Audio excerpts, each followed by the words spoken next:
എൻ്റെ പേര് Gracy Thomas. ഞാൻ അങ്കമാലി തുറവൂർ ഇടവക അംഗമാണ്.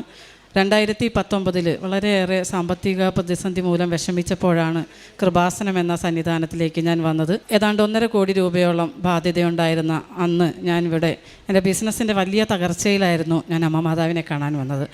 എന്നാൽ ഉടമ്പടി എടുത്ത് 20 ദിവസം തികയുന്നതിന് മുൻപ് 4.5 കോടി രൂപയുടെ ഓർഡർ തന്നുകൊണ്ട് അമ്മ എന്നെ സഹായിച്ചു. അത് തന്നെ എൻ്റെ ജീവിതത്തിലെ ഒരു വലിയ അനുഗ്രഹം തന്നുകൊണ്ടായിരുന്നു അമ്മയുടെ സ്നേഹത്തിലേക്ക് എന്നെ അടുപ്പിച്ചത്. രണ്ടാമതായിട്ട് എൻ്റെ അന്നത്തെ നിയോഗം, എൻ്റെ രണ്ടിനും ഞാൻ സാക്ഷ്യം പറഞ്ഞിട്ടുള്ളതാണ്. എൻ്റെ രണ്ടാമത്തെ നിയോഗം, എൻ്റെ മകൻ ഒരാൾ വൈദികനാകാൻ പഠിക്കുകയായിരുന്നു.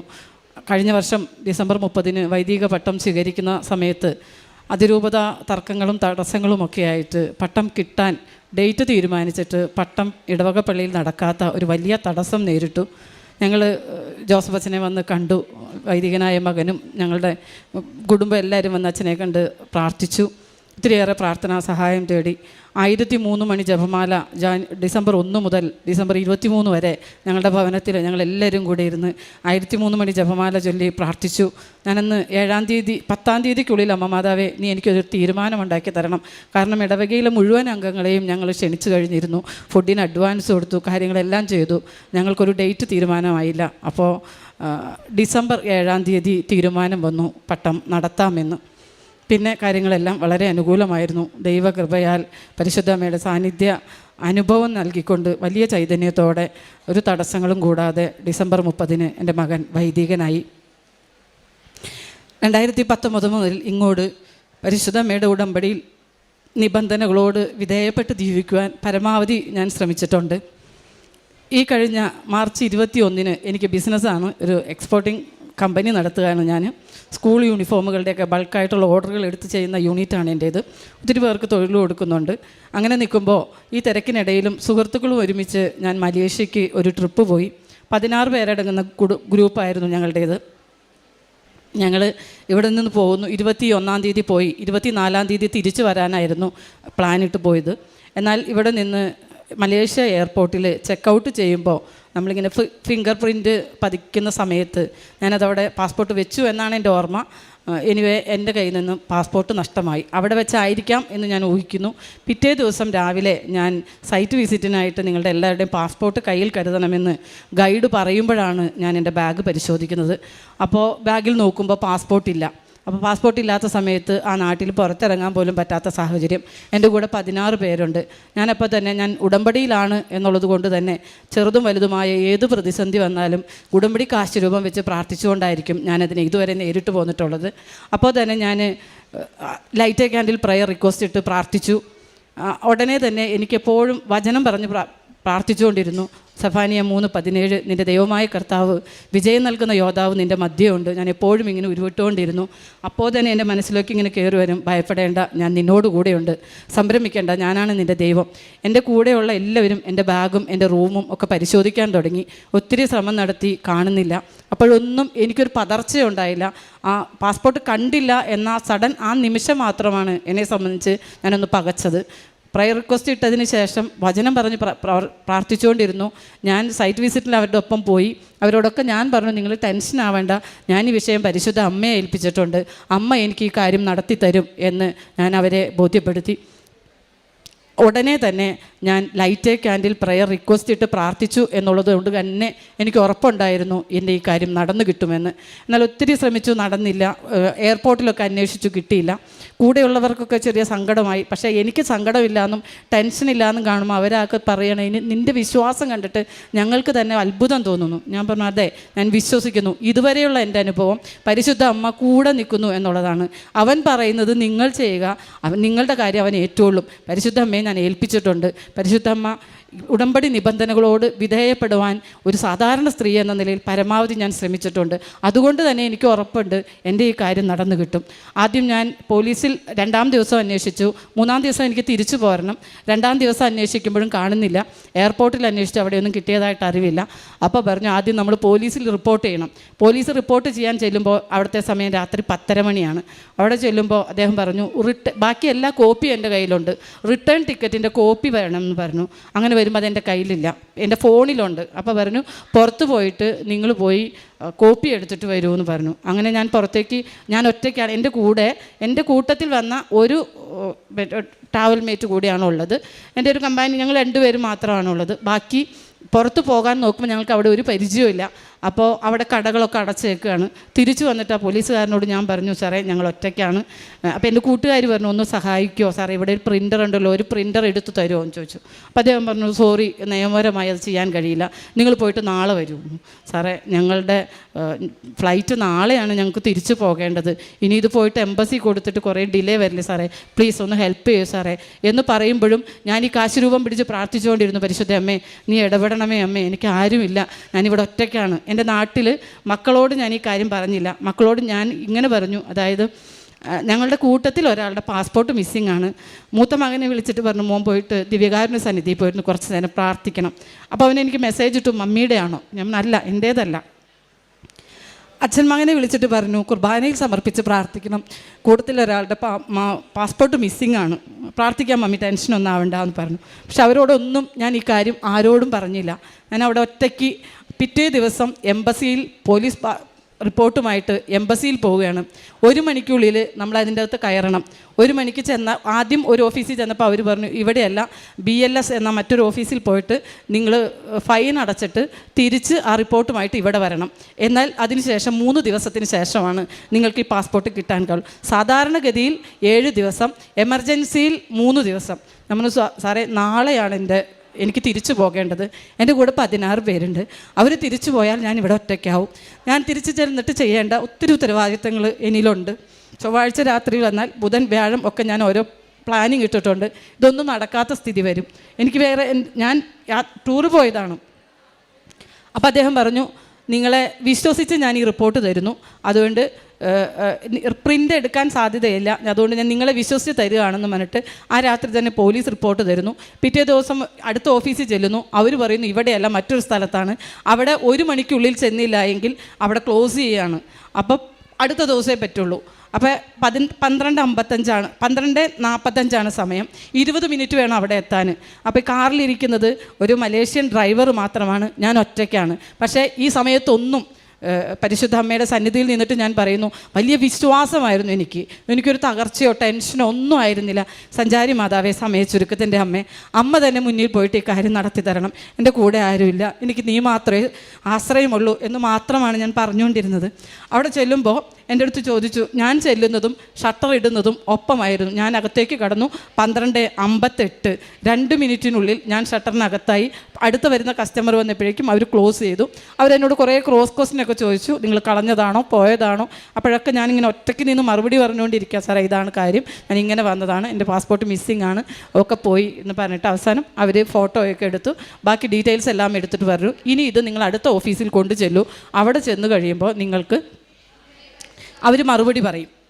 ഇവിടെ നിന്ന് ഞങ്ങളെല്ലാതും ഡോക്യുമെൻ്റ് സൈറ്റിൽ അപ്ലോഡ് ചെയ്തേക്കാം, നിങ്ങൾ പൊക്കോളൂ എന്ന് പറഞ്ഞു. അപ്പോൾ അവിടത്തേക്ക് അപേക്ഷ കൊടുക്കാൻ പോയപ്പോൾ ഞാൻ എവിടെ യാത്ര ചെയ്താലും ഉടമ്പടി തൈലവും ഉടമ്പടി കാശുരൂപവും ഉടമ്പടി ഉപ്പും എൻ്റെ കയ്യിലുണ്ട്, എൻ്റെ ബാഗിൽ എപ്പോഴും ഉണ്ടാവും. ഞാൻ ഈ ആപ്ലിക്കേഷൻ കൊടുക്കുമ്പോൾ ഉടമ്പടി തൈലം എടുത്ത് കുരിശിട്ടിട്ട് പറഞ്ഞു, പരിശുദ്ധ അമ്മേ, നീയാണ് ഈ കാര്യത്തിൽ ഇടപെടുന്ന ആൾ, നീയാണ് ഈ അപേക്ഷ സമർപ്പിക്കുന്നത്, നീ എൻ്റെ കൂടെയുണ്ടെന്ന്, നിന്നിലൂടെയാണ് ഈ കാര്യം, അമ്മ ഇടപെട്ടാണ് ഈ കാര്യം എനിക്ക് കിട്ടിയത് എന്ന് എന്നെ ബോധ്യപ്പെടുത്തണം എന്ന് പറഞ്ഞുകൊണ്ടാണ് ഞാൻ ഈ ആപ്ലിക്കേഷൻ കൊടുത്തത്. അതിനുശേഷം അവർ കൊടുത്തു കഴിഞ്ഞപ്പോൾ എൻ്റെ അടുത്ത് പറഞ്ഞു, നിങ്ങളവിടെ വെയിറ്റ് ചെയ്യൂ എന്ന് പറഞ്ഞു. വെയിറ്റ് ചെയ്തു, കുറേ സമയം വെയിറ്റ് ചെയ്തു. തിരിച്ച് വിളിച്ചിട്ട് എൻ്റെ അടുത്ത് പറഞ്ഞു, സോറി, നിങ്ങൾക്ക് നാളെയാണ്, നിങ്ങൾ പോയിട്ട് നാളെ വരൂ, സിസ്റ്റം അപ്ലോഡ് ആകുന്നില്ല, അവിടെ നിന്ന് ഇങ്ങോട്ട് അയച്ചെങ്കിലും ഇവിടെ സിസ്റ്റം അപ്ലോഡ് ആവുന്നില്ല എന്ന് പറഞ്ഞു. എനിവേ ഞാൻ എന്താ പറയുക, ഒരു കുറച്ച് സമയത്തേക്ക് എന്നെ വീണ്ടും എനിക്കിങ്ങനെയെന്ന് വെച്ചിട്ട് എനിക്ക് വല്ലാത്തൊരു വിഷമം വന്നിട്ട് ഞാൻ വാഷ്റൂമിൻ്റെ അവിടെ പോയിട്ട് ഉറക്കനെ പറഞ്ഞു, പരിശുദ്ധ അമ്മേ, ദൈവമാതാവേ, സഞ്ചാരി മാതാവേ, എന്നെ നീ സഹായിച്ചേ പറ്റൂ, എനിക്കാരും ഇല്ല എന്ന് പറഞ്ഞിട്ട് ഞാനിങ്ങനെ കാശുരൂപം പിടിച്ചിട്ട് ഇങ്ങനെ പറയാം. അങ്ങനെ പറയുമ്പോൾ തന്നെ ഗ്രേസ് തോമസ് എന്ന് പറഞ്ഞിട്ട് വീണ്ടും അവിടെ നിന്ന് എന്നെ തിരിച്ച് വിളിക്കുന്നു. തിരിച്ച് വിളിച്ച് ചെയ്തിട്ട് വേറൊരു ഓഫീസറും കൂടെ വന്നിട്ട് എന്നെ ഭയങ്കരമായിട്ട് ക്വസ്റ്റ്യൻ ചെയ്യുകയാണ്. നിങ്ങളുടെ മാത്രമേ പോയുള്ളൂ, വേറെ ആരുടെയെങ്കിലും പോയിട്ടുണ്ടോ, നിങ്ങൾക്ക് വേറെ എന്തെങ്കിലും ഉദ്ദേശമുണ്ടോ? അപ്പോൾ എൻ്റെ ഇവിടുത്തെ ഹിസ്റ്ററി അന്വേഷിക്കുമ്പോൾ ഞാൻ ബിസിനസ്സുകാരിയാണ്, അപ്പോൾ അവിടെ ഏതെങ്കിലും ബിസിനസ് ഉദ്ദേശത്തിനാണോ വന്നത്? ഒന്നുമല്ല സാറേ, ടൂറിസമാണ് എൻ്റെ ഉദ്ദേശം, ഞാൻ ജസ്റ്റ് നാളെ പോകാൻ തീരുമാനിച്ചിരിക്കുന്നതാണ് എന്ന് പറഞ്ഞു. അങ്ങനെ അവിടെ വെച്ച് തന്നെ എനിക്ക് വൈറ്റ് പാസ്പോർട്ട് എഴുതി തന്നു. ആ ഓഫീസർ പറഞ്ഞു, എൻ്റെ ഒഫീഷ്യൽ ലൈഫിലെ ഫസ്റ്റ് എക്സ്പീരിയൻസ് ആണ് 3 ദിവസമെങ്കിലും എടുക്കാതെ ഒരാൾക്ക് പാസ്പോർട്ട് കൊടുക്കാറില്ല. ഇത് ബൈ ദ ഗ്രേസ്, ഞാൻ അപ്പം തന്നെ പറഞ്ഞു, by the grace of God, praise the Lord, by the grace of God with will that. അപ്പോൾ അദ്ദേഹം പറഞ്ഞു, അത് തന്നെയാണ് ഇവിടെ സംഭവിച്ചത്, നിങ്ങൾ ടെൻഷനൊന്നും ആവണ്ട എന്ന് പറഞ്ഞിട്ട് അവിടെ വെച്ച് തന്നെ എനിക്ക് വൈറ്റ് പാസ്പോർട്ട് അടിച്ച് എൻ്റെ കയ്യിൽ തന്നു. പരിശുദ്ധ അമ്മയും തിരുക്കുമാരനെ ഇടപെട്ടതുകൊണ്ട് മാത്രമാണെന്ന് ഞാൻ പൂർണ്ണമായും വിശ്വസിക്കുന്നു. കാരണം മലേഷ്യയിൽ ഒറ്റയ്ക്ക് ഒരു സ്ത്രീക്ക് ചെയ്യാൻ പറ്റുന്നതിൻ്റെ ഒരു ലിമിറ്റേഷൻ, അതല്ലെങ്കിൽ അത് നഷ്ടപ്പെടുമ്പോൾ ഉണ്ടാകുന്ന ഒരു ടെൻഷൻ, ഇതൊന്നും അനുഭവിക്കാതെ വളരെ സ്മൂത്തായിട്ട് എന്നെ ആ കാര്യത്തിൽ നിന്നും അവരോടൊപ്പം തന്നെ തിരിച്ചു പോരുവാനായിട്ട് പരിശുദ്ധ അമ്മയും തിരുക്കുമാരനും എന്നെ സഹായിച്ചു. ഒപ്പം തന്നെ എൻ്റെ കൂടെ ഉണ്ടായിരുന്ന കമ്പാനിയൻ കുറേ സ്ത്രീകളായിരുന്നു. അപ്പോൾ ഞങ്ങൾ എന്നിട്ട് തിരിച്ചു പോരുമ്പോൾ ഫ്ലൈറ്റിലിരുന്ന് എനിക്ക് മുൻപുണ്ടായ അനുഭവങ്ങളൊക്കെ ഞങ്ങളിങ്ങനെ ഡിസ്കസ് ചെയ്യാം. അപ്പോൾ എന്നെ അത്ഭുതപ്പെടുത്തിയ മറ്റൊരു കാര്യം, എൻ്റെ കൂടെ ഉണ്ടായിരുന്ന ഒരു ലേഡി അവരിങ്ങനെ പറഞ്ഞു, ഗ്രേസി, ഞാൻ ഗ്രേസിയുടെ പാസ്പോർട്ട് പോയപ്പോഴൊക്കെ ഗ്രേസിയുടെ വിശ്വാസം കണ്ടപ്പോൾ ഞാനിങ്ങനെ അന്തം വിട്ട് നിൽക്കുകയായിരുന്നു. അതേസമയം എൻ്റെ വീട്ടിൽ പല പ്രാവശ്യമായിട്ട് ഇങ്ങനെ കൃപാസന പത്രം കൊണ്ട് തരാറുണ്ട്. അതിങ്ങനെ വായിക്കുമ്പോൾ അതിലുള്ള സാക്ഷ്യങ്ങളൊക്കെ കേൾക്കുമ്പോൾ ഞാൻ വിചാരിക്കും, ഇതെല്ലാം വല്ല നടക്കുന്ന കാര്യമെങ്ങാനും, ഇതൊക്കെ വെറുതെ പറഞ്ഞ് എഴുതുന്നതാണ് എന്ന് ഞാൻ വിചാരിച്ചു. ഞാൻ അവിടെ ഇരുന്ന് പറഞ്ഞു, എൻ്റെ നേരിൽ ഒരു അത്ഭുതം കണ്ടിട്ടല്ലാതെ ഞാൻ ഈ കാര്യം വിശ്വസിക്കില്ല, ഇങ്ങനെ ഒരു അത്ഭുതമൊക്കെ ഇവിടെ നടക്കുന്നുണ്ട്, പരിശുദ്ധമ്മയുടെ ഇടപെടലുണ്ടെന്ന് ഞാൻ വിശ്വസിക്കില്ല എന്ന് പുള്ളിക്കാരി വീട്ടിൽ വെച്ച് പറഞ്ഞിട്ടുണ്ടായിരുന്നു. എനിക്ക് പുള്ളിക്കാരിയെ മുൻപരിചയമൊന്നുമില്ല, ഞങ്ങൾ ഒരുമിച്ച് ട്രാവൽ ചെയ്ത പരിചയം മാത്രമാണ്. പുള്ളിക്കാരി പറയാണ്, പുള്ളിക്കാരി വിദേശത്ത് ഒത്തിരി യാത്ര ചെയ്യുന്ന നേഴ്സും ഒത്തിരി വിദേശ യാത്ര ചെയ്യേണ്ട ഡോക്യുമെൻസിനെ കുറിച്ച് വലിയ ബോധ്യമുള്ള ആളാണ്. പുള്ളിക്കാരി പറയാണ്, ലോകത്തിൽ ഒരിക്കലും സംഭവിക്കാത്ത ഒരു വലിയ മിറാക്കിളാണ് ഇവിടെ സംഭവിച്ചത് എന്ന് എനിക്ക് ബോധ്യമായി. അതുകൊണ്ട് അപ്പം ഞാൻ ഈ പറയുന്ന സമയത്തൊക്കെ ഞാനിങ്ങനെ പറയും, അമ്മ മാതാവേ, ഞാൻ അവിടെ വന്ന് സാക്ഷ്യം പറഞ്ഞേക്കാം. അപ്പോൾ ഇവരെൻ്റെ അടുത്ത് ഇടയ്ക്ക് ഇങ്ങനെ പറയും, ഗ്രേസി ഒന്നുകൂടെ ആലോചിച്ച് 2 ദിവസം ഒന്ന് സ്റ്റേ ചെയ്യണതിനെ കുറിച്ചൊന്ന് പ്ലാൻ ഇട്ടോ. നമ്മൾ ഒരിക്കലും സംഭവിക്കില്ല, അമ്മ എനിക്ക് ഈ കാര്യം നടത്തി തരും. അപ്പോഴൊക്കെ ഇങ്ങനെ പറയുമ്പോൾ ഗ്രേസിയുടെ വിശ്വാസം കണ്ട് ഞാൻ അന്തം വിട്ടുപോയി. അതാണെങ്കിലും ഇതൊരു വലിയ മിറാക്കിളാണെന്ന് എനിക്ക് ബോധ്യം വന്നു. ഞാൻ വന്ന് കൃപാസനത്തിൽ വന്ന് ഉടമ്പടി എടുക്കാൻ തീരുമാനിച്ചു എന്ന് പറഞ്ഞു.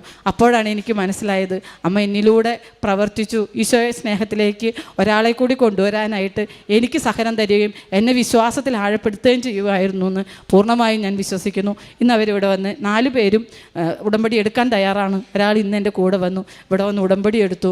പരിശുദ്ധ അമ്മയ്ക്കും തിരുക്കുമാരനും 1000 നന്ദി. നിത്യത വരേക്കും പരിശുദ്ധ അമ്മയുടെയും ഈശോയുടെയും നല്ല മകളായിട്ട്, ഈശോയ്ക്ക് ഇഷ്ടമുള്ള മകളായിട്ട് ജീവിക്കുവാൻ എന്നെ അനുവദിക്കണമേ എന്ന് പ്രാർത്ഥിച്ചുകൊണ്ട് നിർത്തുന്നു. പ്രേക്ഷിത പ്രവർത്തനങ്ങൾ, ഞാൻ ഒരു സാധാരണ വിശ്വാസിയായിരുന്നു. ഉടമ്പടിയിലായത് മുതൽ എല്ലാ ദിവസവും സജീവമായി ദിവ്യബലിയിൽ പങ്കെടുക്കുന്നുണ്ട്. എല്ലാ ദിവസവും അരമണിക്കൂറല്ല അതിൽ കൂടുതൽ ബൈബിൾ വായിക്കാറുണ്ട്. വെളുപ്പിന് 3 മണി 4 മണി ഏത് സമയത്താണോ കണ്ണ് തുറക്കുന്നത് ആ സമയം മുതൽ കൂടുതൽ സമയം പ്രാർത്ഥിക്കാറുണ്ട്. ആത്മീയമായ ഉണർവാണ് എന്നെ സംബന്ധിച്ച്. ഇത്തരം അച്ഛന് എപ്പോഴൊക്കെയോ പറഞ്ഞിട്ടുണ്ട്, നിങ്ങൾക്ക് കിട്ടുന്ന അനുഗ്രഹങ്ങൾ ആ നിമിഷത്തേക്കുള്ളൂ, അതേസമയം കൃപ കിട്ടിയാൽ നിങ്ങളുടെ ജീവിതം രക്ഷപ്പെട്ടു. അതായത് ഒരു രോഗത്തിൻ്റെ മേൽ നമുക്കൊരു രോഗസൗഖ്യം എന്ന അനുഗ്രഹം കിട്ടിയാൽ പിന്നീട് രോഗം വരുമ്പോൾ നമ്മൾ വിഷമിക്കാം. പക്ഷേ കൃപ കിട്ടിയാൽ നമ്മുടെ ജീവിതകാലം മൊത്തം എത്ര പ്രതിസന്ധി ഉണ്ടായാലും തരണം ചെയ്യാനുള്ള ഒരു കൃപ ലഭിക്കുക എന്നുള്ളതാണ് എന്ന് അച്ഛൻ എപ്പോഴും പറയാറുണ്ട്. അപ്പം ഞാൻ എപ്പോഴും പ്രാർത്ഥിക്കുന്ന ഒരു കാര്യം, ഈശോയുടെ കൃപയിൽ വളരാനായിട്ട് എന്നെയും വൈദികനായ എൻ്റെ മകനെയും അനുവദിക്കണമേ എന്ന് എപ്പോഴും പ്രാർത്ഥിക്കാറുണ്ട്. ഒപ്പം തന്നെ പത്രം, ഞാൻ ഇവിടെ നിന്ന് 1003 മണി ജപമാല ഈ അൾത്താരയിൽ ബ്ലെസ് ചെയ്ത് എനിക്ക് ലഭിച്ചിട്ടുണ്ട്. ആ 1003 മണി ജപമാലയാണ് ഇന്നും എൻ്റെ ശക്തി. ജപമാലയിൽ ആശ്രയിച്ച് ജപമാലയുടെ ശക്തിയിലാണ്, പരിശുദ്ധമ്മയുടെ സ്നേഹത്തിലാണ് ഞാൻ വളരുന്നത് എന്ന് എനിക്ക് പൂർണ്ണ ബോധ്യമുണ്ട്. എല്ലാ മാസവും ഞാൻ വേളാങ്കണ്ണിയിൽ പോയിട്ട് വെള്ളിയാഴ്ച വൈകിട്ട് പോയി ശനിയാഴ്ച അവിടെ ഇരുന്ന് 1003 മണി ജപമാല, ഞാനോ 2 or 3 സുഹൃത്തുക്കളുണ്ടാകും. ഇപ്രാവശ്യം വരുന്നവരല്ല, അടുത്ത പ്രാവശ്യം എൻ്റെ കൂടെ പലരായിട്ട് വരാറുണ്ട്. അവിടെ ഫുള്ളായിട്ടും ഇരുന്ന് മാതാവിൻ്റെ സന്നിധിയിൽ ഇരുന്ന് പ്രാർത്ഥിച്ച് തിരിച്ചു പോരും. ഇവിടെ നിന്ന് പോകുമ്പോൾ ഞാൻ തമിഴ് പത്രം പത്രം വാങ്ങിച്ചിട്ട് കൊണ്ടുപോകും, അവിടെ എല്ലാവർക്കും കൊണ്ടുവന്ന് കൊടുക്കും. മലയാള പത്രം വാങ്ങിച്ചിട്ട് കൊണ്ടുപോയിട്ട് നാട്ടിൽ മിക്കവാറും പേർക്ക് കൊടുക്കും. ഇതൊക്കെ പത്രം കൊടുക്കുന്നതിനേക്കാൾ കൂടുതലായിട്ട് എന്നെ കാണുന്നവരോട്, എന്നോട് സംസാരിക്കുന്നവരോട് ഞാൻ എനിക്ക് കിട്ടിയിട്ടുള്ള അനുഭവങ്ങൾ പങ്കുവയ്ക്കാൻ, ഈശോയുടെ സ്നേഹം അവരിലേക്ക് അറിയിക്കാനായിട്ട് പരമാവധി ശ്രമിക്കാറുണ്ട്.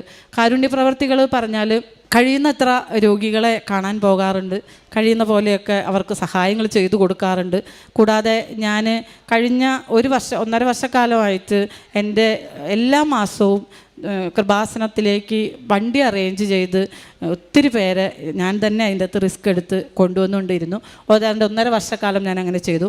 ഇപ്പോൾ എനിക്ക് കോർഡിനേറ്റ് ചെയ്യാനുള്ളൊരു ചെറിയ തടസ്സമുള്ളതുകൊണ്ട് ഞാനിപ്പോൾ അതൊന്ന് നിർത്തി വെച്ചിട്ട് അടുത്തതായിട്ട് എൻ്റെ അങ്കമാലി ഗവൺമെൻറ് ഹോസ്പിറ്റലിൽ അവരുടെ താലൂക്ക് ഹോസ്പിറ്റലിൻ്റെ സൂപ്രണ്ടിൻ്റെ പെർമിഷൻ എടുത്തുകൊണ്ട് 50ഓളം വരുന്ന രോഗികൾക്ക് എൻ്റെ വീട്ടിൽ എൻ്റെ ഭർത്താവും എൻ്റെ മക്കളും ചേട്ടനനിയന്മാരുടെ ഭാര്യമാരും എല്ലാവരും കൂടി ജപമാല ചൊല്ലി, ഞങ്ങൾ രാവിലെ കുർബാന കഴിഞ്ഞ് വന്നു കഴിയുമ്പോൾ ജപമാല ചൊല്ലി പ്രാർത്ഥിക്കും, നിയോഗം വെച്ച് പ്രാർത്ഥിക്കും. കൂടെയുള്ളവരുടെയും കുടുംബക്കാരുടെയൊക്കെ നിയോഗങ്ങൾ വെച്ച് പ്രാർത്ഥിച്ചുകൊണ്ട് ഞങ്ങൾ ഭക്ഷണം ഉണ്ടാക്കും. 2-3 തരം വിഭവങ്ങളൊക്കെ ഉണ്ടാക്കി 12 മണിയാകുമ്പോഴേക്കും തെരുവിൽ അലയുന്നവർക്ക് വേണ്ടി 10-15 പാക്കറ്റ് മക്കൾ കൊണ്ടുപോകും. അവർ തെരുവിൽ കൊടുക്കും. ഞാനും ഒരു മകനും മരുമകളും ആങ്ങളയുടെ മകളൊക്കെ കൂടിയിട്ട് പുറത്ത് തെരുവിൽ എല്ലാവർക്കും കൊണ്ടു കൊടുക്കാൻ പോകും. ഞാനും മകനും എല്ലാവരും കൂടിയിട്ട് ഹോസ്പിറ്റലിൽ പോയിട്ട് അവർക്ക് വിളമ്പി കൊടുക്കും. എല്ലാ ബുധനാഴ്ചയും ഉപവസിച്ച് ഈ കാരുണ്യ പ്രവൃത്തി ചെയ്തുകൊണ്ടിരിക്കുകയാണ്. ഒത്തിരി പേരുടെ സന്തോഷത്തോടെ കണ്ണ് നിറയുന്നത് കാണാൻ കഴിഞ്ഞിട്ടുണ്ട്. ഒത്തിരി പേരെ സ്നേഹത്തോടെ ഈശോയുടെ സ്നേഹത്തിലേക്ക് അടുപ്പിക്കുവാനായിട്ട് പരമാവധി ശ്രമിക്കാറുണ്ട്. ഞാനൊരു മുൻകോപക്കാരിയായിരുന്നു, എപ്പോഴും പെട്ടെന്ന് ദേഷ്യം വരുന്ന സ്വഭാവമുണ്ട്. പക്ഷേ ഇപ്പോഴൊക്കെ ദേഷ്യം വരുമ്പോഴൊക്കെ നന്മ നിറഞ്ഞ മറിയമേ ചൊല്ലി സംയമനം പാലിച്ച് സംസാരിക്കാനുള്ള കൃപയ്ക്ക് വേണ്ടി പ്രാർത്ഥിക്കാറുണ്ട്. എന്നെ കാണുന്ന പലരും പറയും ഗ്രേസി ഒത്തിരി മാറിപ്പോയി എന്ന് പറയും. ഞാനൊരു അടിച്ചുപൊളിക്കാരിയായിരുന്നു. ബിസിനസ്സിൻ്റെ ഒരു ഇതിൽ നിന്നിട്ട് തകർച്ചയുടെ വക്കിൽ നിന്നും ഈശോയുടെ സ്നേഹത്തിലേക്ക് എൻ്റെ ഓർമ്മ വച്ച കാലത്ത് എൻ്റെ അമ്മ മരിച്ചുപോയി. അതേസമയം അതുകൊണ്ട് തന്നെ എനിക്ക് പരിശുദ്ധമ്മയോട് വലിയ എന്താ പറയുക ഭക്തിയൊന്നും ഉണ്ടായിരുന്നില്ല. എന്നെ ഒരു തകർച്ചയിലൂടെയാണ് അമ്മമ്മയുടെ സന്നിധിയിലേക്ക് കൊണ്ടുവന്നത്. അന്നു മുതൽ ഈ നിമിഷം വരെ അമ്മയുടെ നീലക്കാപ്പയുടെ സംരക്ഷണം എനിക്കും എൻ്റെ കുടുംബത്തിനും പൂർണ്ണമായും ലഭിക്കുന്നു എന്ന് ഞാൻ പൂർണ്ണമായും വിശ്വസിക്കുന്നു. പരിശുദ്ധമ്മയ്ക്ക് തിരുക്കുമാരനും 1000 നന്ദിയും സ്തുതിയും സ്തോത്രവും പറയും. യെശയ്യാ 45:2-3 തിരുവചനങ്ങൾ. ഞാൻ നിനക്ക് മുൻപേ പോയി മലകൾ നിരപ്പാക്കുകയും പിച്ചള മാതിരികൾ തകർക്കുകയും ഇരുമ്പോടാമ്പലുകൾ ഒടിക്കുകയും ചെയ്യും. നിന്നെ പേര് ചൊല്ലി വിളിക്കുന്ന ഇസ്രായേലിൻ്റെ കർത്താവായ ദൈവം ഞാനാണെന്ന് നീ അറിയേണ്ടതിന് അന്ധകാരത്തിലെ നദികളും രഹസ്യ ധനശേഖരവും ഞാൻ നിനക്ക് തരും. ഗ്രേസി തോമസ് എന്ന ഈ സഹോദരി തൻ്റെ ഒരു പ്രത്യേക ജീവിതാനുഭവം ഈ അൾത്താരയിൽ പങ്കുവെക്കുമ്പോൾ ഉടമ്പടിയിലായിരിക്കുന്ന എല്ലാവരും ഏറ്റവും പ്രയാസമേറുന്ന നിമിഷങ്ങളിൽ ആവർത്തിച്ച് ചൊല്ലുന്ന യെശയ്യാ 45:2-3 ആ തിരുവചനമാണ് നമുക്ക് ചേർത്ത് വയ്ക്കുവാനുള്ളത്. സഹോദരിയുടെ പാസ്പോർട്ട് നഷ്ടപ്പെടുന്നത്, അത് സമയച്ചുരുക്കത്തിൻ്റെ അമ്മ ആ വിശ്വാസവും ഉടമ്പടിയിലുള്ള വിശ്വസ്തതയും എത്ര കണ്ട് മാനിച്ചുകൊണ്ടും സ്നേഹിച്ചുകൊണ്ടും എല്ലാ തടസ്സങ്ങളെയും പ്രശ്നങ്ങളെയും മുഴുവനായി പരിഹരിച്ചുകൊണ്ട് ആ മകൾക്ക് ആ തിരികെ പോരേണ്ട അതേ ദിവസം തന്നെ ഏതാനും മണിക്കൂറുകൾക്കുള്ളിൽ അത് അനുവദിച്ച് ലഭിച്ചതിൻ്റെ സാക്ഷ്യമാണ് പങ്കുവച്ചത്. ആ ഓരോ വാക്കും ശ്രദ്ധയോടെ നാം കേട്ടിരുന്നു. അതിൽ ഓരോ തവണയും ആവർത്തിച്ച് പറയുന്നുണ്ട്, ഞാൻ പരിഭ്രമിച്ചിട്ടില്ല, ഞാൻ പതറിയിട്ടില്ല, തകർന്നു പോയില്ല. അത് നഷ്ടപ്പെട്ടുവെന്നറിയുന്ന നിമിഷം മുതൽ ഞാൻ എന്നും അമ്മയുടെ കരങ്ങളിൽ കൊടുത്തിട്ട് സഞ്ചാരി മാതാവ്, സമയച്ചുരുക്കത്തിൻ്റെ അമ്മ ഈ പ്രശ്നത്തിൽ ഇടപെട്ട് എനിക്ക് പരിഹാരം തരണം എന്ന പ്രാർത്ഥന മാത്രമേ ചെയ്തിട്ടുള്ളൂ. ഓരോ ഓഫീസിലും അവസാന നിമിഷങ്ങളിലാണ് എത്തിച്ചേരുന്നത്. പോലീസ് സ്റ്റേഷനിൽ രാത്രി വൈകി എത്തിച്ചേരുന്നു. മറ്റ് ഓഫീസുകളിൽ അടയ്ക്കുന്നതിന് തൊട്ട് മുമ്പുള്ള നിമിഷങ്ങളിൽ എത്തിച്ചേരുന്നു.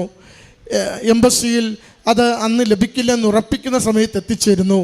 എല്ലായിടത്തും ഒരു പ്രതിസന്ധിയുടെ നല്ല മൂർധന്യാവസ്ഥയിൽ എത്തുമ്പോഴും ഒരിക്കലും മനസ്സ് പിടയാതെ അമ്മയുടെ സംരക്ഷണയിലേക്ക് വീണ്ടും വീണ്ടും ജീവിതത്തെ ഏൽപ്പിച്ചു കൊടുക്കുന്നതിൻ്റെ സന്തോഷമാണ് സഹോദരിയുടെ വാക്കുകളിൽ നമ്മൾ കേട്ടുകൊണ്ടിരുന്നത്. എംബസിയിൽ അവസാനം ഇന്നിനി നടക്കില്ല, നാളെ നോക്കാമെന്ന് പറഞ്ഞു വിടുമ്പോഴും ആ കാശുരൂപം പിടിച്ചുകൊണ്ട് വാഷ്റൂമിന് അടുത്ത് നിന്ന് അമ്മ മാതാവ് വരികയും ഇടപെടുകയും ചെയ്യണമെന്ന് പ്രാർത്ഥിക്കുമ്പോൾ അടുത്ത നിമിഷം പേര് വിളിച്ചുകൊണ്ട് ആ പാസ്പോർട്ട്, താൽക്കാലിക പാസ്പോർട്ട് ട്രാവലിങ്ങിനുള്ളത് ചേച്ചിയുടെ കരങ്ങളിലേക്ക് എഴുതി കൊടുക്കുന്നതും അത് ആ ഉദ്യോഗസ്ഥൻ്റെ ജീവിതത്തിൽ ആദ്യത്തെ അനുഭവമെന്ന് വെളിപ്പെടുത്തുന്നതുമാണ് സാക്ഷ്യപ്പെടുത്തുക. പ്രിയമുള്ളവരെ, അസാധ്യമെന്ന് പറയുന്നത് സാധിച്ചു തരും എന്നതൊരു ആശയതലത്തിലെ വാക്കുകളല്ല.